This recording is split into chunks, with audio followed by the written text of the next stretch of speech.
ஒரே ஒரு வீடியோனால தர்பூசணியோட விலை வந்து கம்மியாக வந்து உள்ளது. எவ்வளோ வந்து கேட்குறாங்கன்னா ₹2 வந்து கேட்குறாங்க.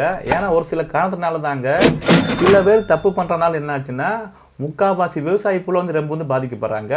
இந்த தர்பூசி பழத்துக்காண்டி தாங்க விவசாயி புல்லாம் சுமார் பல்லாயிரம் கோடிகள் வந்து அவங்களுக்கு லாஸாக வந்து போய் உள்ளது. ஒரே வீடியோவால் விழுந்த தர்பூசணியோட விலை ₹2 கேட்பதாக விவசாயிகள் வந்து வேதனைலாம் படுறாங்க. அதான் வந்து முழு விஷயம் வந்து பார்க்க போகிறேன். ஏன்னா ஒரு சில பேர் பண்ணுற தப்புனால வந்து என்னாச்சுன்னா மொத்த விவசாயி புள்ள வந்து ரொம்ப வந்து பாதிக்கப்படுறாங்க. கோடை காலத்தில் நல்ல வரவேற்பு கொண்டிருக்கும் தர்பூசணியால் அந்த தர்பூசணி பழத்தில் வந்து ரசாயன ஊசி மூலமாக ஏற்றப்படுகிறது என்ற வெளியான தகவலை தொடர்ந்து தான் உற்பத்தி மற்றும் விநியோக சங்கிலியால் உள்ள அனைவரையுமே வெகுவாக வந்து பாதிக்க வந்து பட்டு உள்ளனர். இதனால தாங்க மக்களும் சரி விவசாயி போல வந்து ரொம்ப வந்து பாதிக்க வந்து பட்டு உள்ளனர். தர்பூசணியில் நிறங்கள் சேர்க்கப்பட்டு விற்பனை செய்யப்படுகிறது என்று ரீசெண்டாக தான் உணவுத்துறை பாதுகாப்புத்துறை அதிகாரி வெளியிட்டுள்ள வீடியோவில் தான் இதற்கு காரணம் என்கிறாங்க விவசாயி போல எல்லா பேருமே. இழப்புக்கு நஷ்டீடு வழங்க வேண்டும் என்று கோரிக்கை வந்து வைக்கப்பட்டுள்ளது. விவசாயியோட சங்கத்தினர்கள் மக்களுக்கு விழிப்புணர்வு ஏற்படுத்தவே இத்தகைய நடைமுறைக்கு வந்து மேற்கொள்ளப்படுகிறது. நாங்கள் விவசாயிகளுக்கு எதிரானவங்க வந்து அல்ல என்று விளக்கம் வந்து அளிக்கின்றார்கள் உணவுத்துறை பாதுகாப்புத்துறை வந்து அதிகாரிகள். இந்த விவகாரம் தான் விவசாயிகள் மத்தியில் எத்தகைய பாதிப்பு வந்து ஏற்படுத்தி பாதிக்கப்பட்ட விவசாயிகள் வைக்கும் கோரிக்கை வந்து என்னன்னு சொல்லிட்டு நமக்கெல்லாம் நிறைய விவசாயம் எப்படின்னா கிடைச்சிருக்கு. சென்னை மண்டல உணவு பாதுகாப்புத்துறை நியாயமான அலுவலராக இருந்த சதீஷ்குமார் கடந்த மார்ச் மாதம் 21 தனியார் செய்தி நிறுவனத்துக்கு அளித்த ஒரு பேட்டியில் தான் தர்பூசணி பழங்களின் நிறம் மற்றும் சுவைக்காக ரசாயனங்கள் வந்து ஏற்றப்படுகிறது என்று கூறியுள்ளனர். இவைதான் தற்போது பணியிட மாற்றம் செய்ய வந்து பட்டு உள்ளனர். அதை டெமோவாக செய்து காட்டியவர் அவர். பழத்தில் நிறம் மற்றும் சுவையூட்டிகள் சேர்க்கப்பட்டிருக்கும் போது அதில் டிஷ்யூ காகிதம் ஒன்றை வைத்துதான் தேர்த்தால் அடர் சிவப்பு நிறத்தில் அந்த காகிதம் வந்து மாறிவிடும் என்று அவர் வந்து கூறியுள்ளனர். இதற்கு முன்பதாக தான் இது போன்ற அவர் வீடியோ வந்து ஒன்றில் சமூக வலைத்தளத்தில் வைரலாக வந்து பரவி உள்ளது. மக்கள் மத்தியில் வந்து ரொம்ப வந்து பீதியை வந்து ஏற்படுத்தது.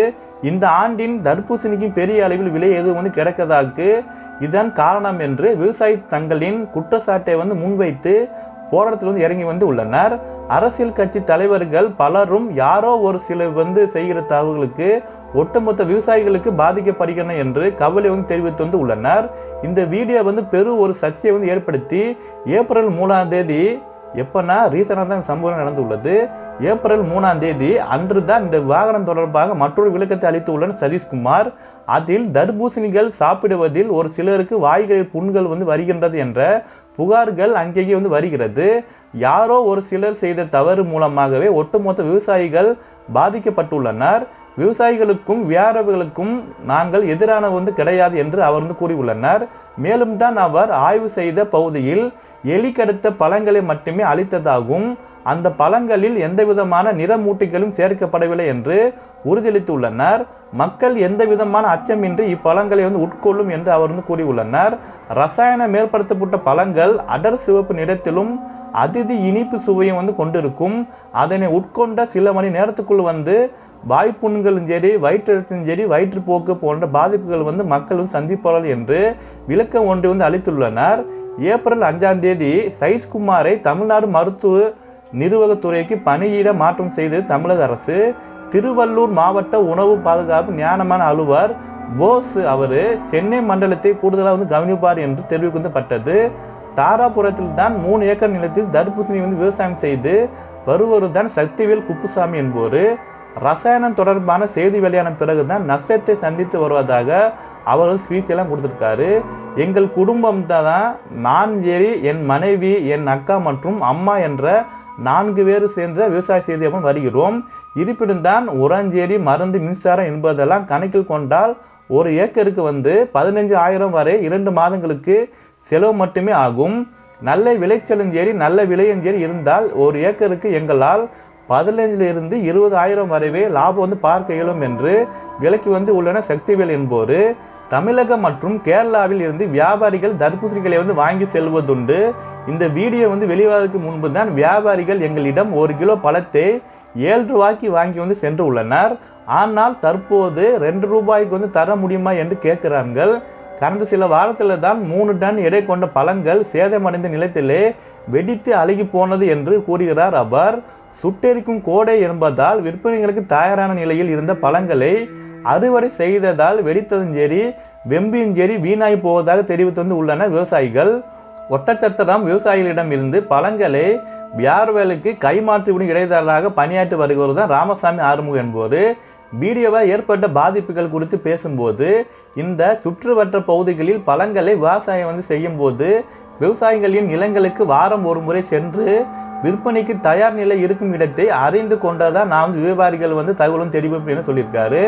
ஆல்ரெடி தாங்க அவங்க விளைச்சல் எல்லாம் போகிறதுக்கு முன்னாடியே இவர் என்ன பண்ணுவாருன்னா, ஒரு வாரம் முன்னாடியே எல்லாம் செக் பண்ணிட்டு தான் நெக்ஸ்ட்டு தான் வியாபாரி போல் சொல்லுவார் போல். அவர்கள் பெரிய வண்டிகளில் பழங்களை வெட்டி எடுத்து செல்வார்கள். ஒரு கிலோவுக்கு என்பது 50 காசுகள் கமிஷனாக கிடைக்கும். வாரத்துக்கு 2 முறை அல்லது 3 முறை இந்த வேலையை நான் பார்த்து வந்தேன். தற்போது வீடியோ வெளியான நிலையில் கடந்த சில நாட்களால் எந்த வியாபாரிகளுக்கும் என்னிடம் பழங்களை இருப்பு குறித்து கேள்வி எழுப்பவில்லை. வருகின்ற காலங்களின் சரி தர்பூசணிகள் நல்ல விலை இருக்குமா என்ற சந்தேகம் நிலை உள்ளது. எனவே தான் அடுத்த சில வாரங்களுக்கு எனக்கு வேலை எதுவும் இல்லாமல் வருமானம் என்று இதுக்கு நேரிடும் என்று கூறியுள்ளனர் ராமசாமி ஆறுமுகம் என்போர். இது தொடர்பாக தாங்க தமிழ்நாடு மலர் மற்றும் காய்கறி வியாபாரிகள் நலச்சங்கத்தின் பொதுச் செயலரான கோவிந்தராசு வைத்தியலிங்கம் என்போர் அவர் என்ன சொல்கிறாருன்னா, இந்த பிரச்சனையை பற்றி ஒரு வீடியோவால் பிறகுதான் தர்பூசணி விவசாயிகளின் நிலைமை தலையிலாக ஆகிவிட்டது என்று குறிப்பிட்டுள்ளனர். கோவிந்தராசு அளித்த தகவலின்படி தான் திண்டிவனம், செய்யாறு மற்றும் வந்தவாசி திருவள்ளூர் மாவட்டத்தில் அமைந்திருக்கும் மற்றும் பெரியபாளையம், புதுப்பாளையம் உள்ளிட்ட 10 கிராமங்களில் உள்ள விவசாயிகள் அதிக அளவில் தர்பூசணி விவசாயம் செய்து வருகின்றார்கள். இந்த பகுதியில் தான் உற்பத்தி செய்யப்படும் தர்பூசணிகளை சென்னையில் விற்பனைக்கு வருகிறது. சென்னையை சந்தைப்படுவதற்காக கொண்டு வரப்படும் தர்பூசணிகளில் 5% 10% பழங்கள் மட்டுமே நேரடியாக கோயம்பேடு சந்தைக்கு கொண்டு வரப்பட்டுள்ளது. மீத பழங்கள் அனைத்துமே ஒவ்வொரு வாரியம் உள்ள உள்ளூர் வியாபாரிகளுக்கும் கொடுத்து சந்தைப்படுத்துகின்றார் என்று விவசாயிகள் என்று கோவிந்தராசு கூறியுள்ளனர். பழத்தின் தரத்துக்கு ஏற்ற வகையில் விலை நிர்ணயம் செய்யப்படுகிறது என்று குறிப்பிடும் அவர், உளவுத்துறை அதிகாரியிடம் வீடியோ வருவதற்கு முன் முதல் நிலை தரம் கொண்ட பழங்கள் கிலோ ஒன்றுக்கு 20க்கு மற்றும் மத்திய தரம் கொண்ட பழங்கள் 15 ரூபாய்க்கு மற்றும் சிறிய ரக பழங்கள் 10 ரூபாய்க்கு விற்பனை செய்யப்பட்டது என்று தெரிவித்து உள்ளனர். வீடியோ வெளியான பிறகுதான் பழங்களின் விற்பனை மந்தமடைந்து உள்ளது என்று தான் கூற வேண்டும். வியாபாரிகள் ஏற்கனவே வாங்கியுள்ள பழங்களை குப்பைகளில் கொண்டு வீசி உள்ளனர். அறுவடை செய்யப்பட்ட பழங்களை விலை போகவில்லை என்று தெரிந்ததும் விவசாயிகள் நேரடியாக வியாபாரிகளிடம் இலவசமாக கொடுத்து விட்டு சென்றார்கள். அந்த பழங்கள் தற்போது குப்பை தான் செல்கிறது என்று கோவிந்தராசு கூறியுள்ளனர். வெயில் காலத்தில் அதிகமான காலம் இந்த பழங்களை பாதுகாப்பு வைப்பது கடினமான விஷயம்தான். பழத்துக்கான விலை வருங்காலங்களில் அதிகரிக்கலாம் அல்லது குறையலாம். ஆனால் அதை காலம் வரை இருப்பில் இருக்கும் என்று பழங்கள் தாக்கு பிடிக்க முடியுமா என்பது கேள்விதான் என்று தெரிவித்து உள்ளனர். தமிழ்நாடு அனைத்து விவசாயி சங்கத்தின் ஒருங்கிணைப்பான PR பாண்டியன் என்பவர் இந்த இழப்பீட்டுக்கு தமிழக அரசு பொறுப்பேற்க வேண்டும் என்று கூறியுள்ளனர்.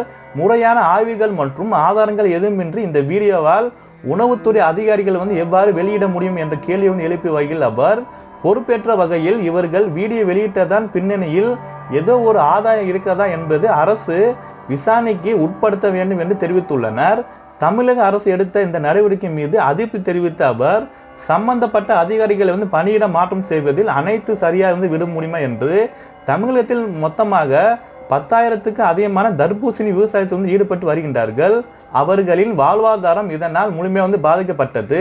அவர்களின் நிலைமையை கருத்தில் கொண்டு 1 ஏக்கருக்கு 2 லட்சம் வரை இழப்பீடு வழங்க வேண்டும் என்று பாண்டியன் கூறியுள்ளனர். விவசாயிகள் அடைந்த நஷ்டம் குறித்து செய்தியாளர்களிடம் சந்திப்பில் பேசிய சுகாதாரத்துறை அமைச்சர் மா சுப்பிரமணியன் அவர், பழங்கள் சாப்பிட பாதுகாப்பானவை இருக்கிறது என்று கூறியுள்ளனர். மேலும் தான் விவசாயிகள் இத்தகைய கலப்படத்தினால் பாதிக்கப்படக்கூடாது என்பதற்காக இந்த நடவடிக்கை மேற்கொள்ளப்படுகிறது என்று தெரிவித்து உள்ளனர். இழப்பீடு குறித்து எந்த விதமான அறிவிப்பு அவர் வெளியிடவில்லை என்று சொல்லியிருக்காங்க. ஆனாங்க இந்த வீடியோனால தாங்க தர்பூசணி செடி விவசாயி ரொம்ப பாதிக்கப்பட்டுறாங்க. ஒரு 10 பேர் 20 பேர் கலப்படம் பண்ணி விற்கிறாங்க. அதனால தான் ஒட்டுமொத்த விவசாயி ஃபுல்லாக அவங்களுக்கு பல கோடி லாஸாக உள்ளது. மறந்துடாமல் இந்த வீடியோவை ஷேர் பண்ணிக்கோங்க. உங்களுக்கு விருப்பம் இருந்தால் என்னோட சேனலை வந்து சப்போர்ட் பண்ணி அதை சப்ஸ்கிரைப் பண்ணிக்கோங்க.